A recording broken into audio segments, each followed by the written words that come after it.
Hi, and welcome to Mod of the Week. This week we are talking about pumper carbs. First off, let's go over the OBM carburetor for the KLX, the Kihine CVK34. This is a type of constant velocity carburetor, meaning that the carburetor will deliver the air-fuel mixture at a constant speed regardless of RPM. The way it does this is by removing the throttle from being directly controlled by the rider. Instead, the rider provides input to a butterfly valve, which then allows air to enter the carburetor. From there, a slide with a weak spring will lift accordingly. This may seem a bit ridiculous, but it does have some advantages. For one thing, it provides a very smooth riding experience, since it is not very sensitive to small changes in throttle position. It is very forgiving for new riders who may not have developed good throttle skill, and it saves a bit on fuel. Additionally, this carburetor is much better at dealing with problems of altitude, since it delivers fuel based on how much air is being delivered, rather than the throttle position. Of course, it does not do this perfectly, but it is far better than an unmodified carburetor in this consideration. When it comes to disadvantages, the CV Carb's main weakness is its lack of throttle response. To some extent, all carburetors, and even EFI, suffer from a delay between user input and response from the engine. This is because it takes a moment for the fuel to get going within the system, and to adjust appropriately for throttle position. CV Carbs have an additional delay, since the slide has to adjust for the velocity of air moving through the device. Because of this, many riders opt to swap their stock carb for a pumper carb. Essentially, a pumper carb is a standard carburetor with a built-in accelerator pump. What this means is that whenever the throttle is open, a pump shoots out a small amount of fuel to compensate for the moment or two before the jets are able to catch up. This makes for a near instantaneous throttle response and the ability to get more out of your bike in tight squeezes or tricky areas. For the KLX250, there are two pumper carbs people generally install: the TM33, bored out to 34mm, and the TM36. Each of these carburetors has their own unique advantages and disadvantages. So first we'll cover the TM33. The TM33-34 is a 33mm carb bored out to 34mm by Bill Blue, the guy famous for making the KLX's 351 bore kit. Because of this, it doesn't require as much setup as the TM36, since Bill Blue will pre-jet it approximately for your bike setup. It is smaller, so it does save on fuel a bit, and will work well without the larger bore. Unfortunately, it does require custom throttle cables due to the peculiar way they connect to the carburetor, so this does add to the price. Ultimately, it is a bit more expensive than the TM36, but considering the cost of jets, it might not be so bad. As far as the TM36, there is a lot to say.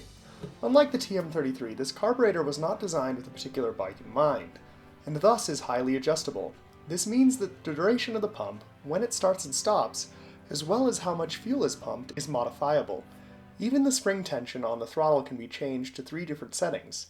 This is nice, since you only ever want enough tension to ensure your throttle closes. Any more and you're adding unnecessary hand strain. When it comes to carburetor sizing, there are a few thoughts. Technically, larger carburetors will give you a boost in horsepower, and for a bike of this size, you can handle up to about a 40mm carb before you start running into issues. Though, the larger the carburetor, the worse fuel mileage you will have.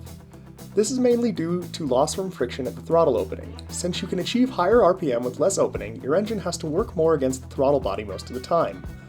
Similarly, with a wider opening, the lower airspeed you have through the carburetor, and the less efficiently fuel is atomized.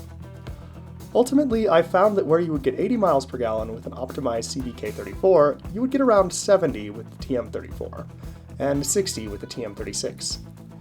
Using the TM36 at altitude, I have noticed some of the effects of overcarbing, but these are minimal.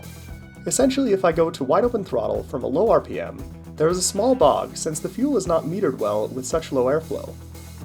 Even in spite of my high flow K&N filter, head porting, larger intake valves, and upgraded snorkel, this is still a factor.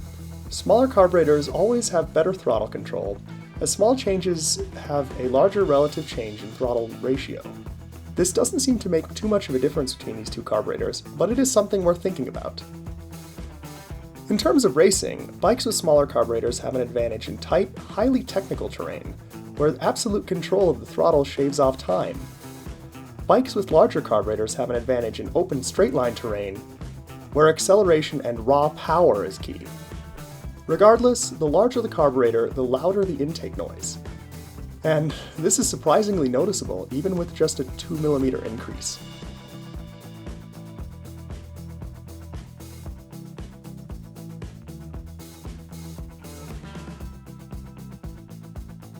When it comes to installing either of these carburetors, it is actually fairly easy.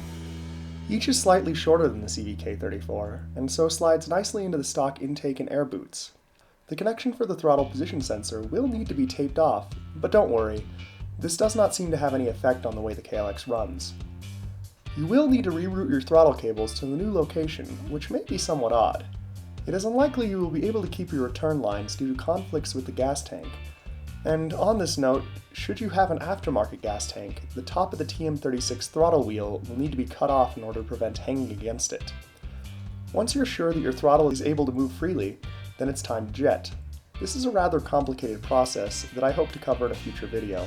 As well, in a forthcoming video, I cover a carburetor modification called the ATACC, which compensates for altitude and temperature variations' effect on jetting.